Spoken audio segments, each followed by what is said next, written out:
আইনের শাসন নাই কেন মুখ্যমন্ত্রী জবাব চাই, জবাব দাও। রাজ্যে আইনের শাসন নাই কেন মুখ্যমন্ত্রী জবাব চাই, জবাব দাও।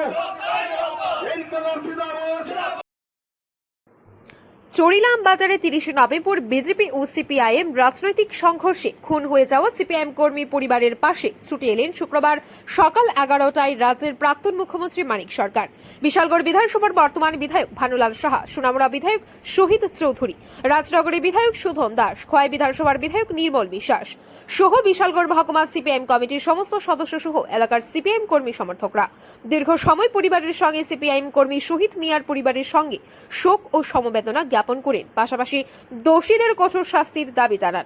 রাজ্যের সমস্ত জনগণকে রাজ্যের গণতন্ত্র ফিরিয়ে আনার দাবিতে সকলকে ঐক্যবদ্ধভাবে লড়াই করার জন্য আহ্বান জানান। পাশাপাশি রাজ্যের দল, ধর্ম, জাতি নির্বিশেষে সকলকে একসঙ্গে কাঁধে কাঁধ রেখে 2023 বিধানসভা নির্বাচনে রাজ্য থেকে এই স্বৈরাচারী সরকারকে দূর করার জন্য গণতন্ত্র পুনরুদ্ধার, রাজ্যের শান্তি সম্প্রীতি ফিরিয়ে আনার লোককে সকলের কাছে বিনম্রভাবে আহ্বান জানান রাজ্যের প্রাক্তন মুখ্যমন্ত্রী মানিক সরকার তথা সিপিআইএম পলিট ব্যুরো সদস্য মানিক সরকার।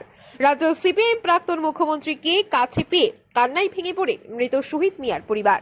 Bureau report, Tripura news 8।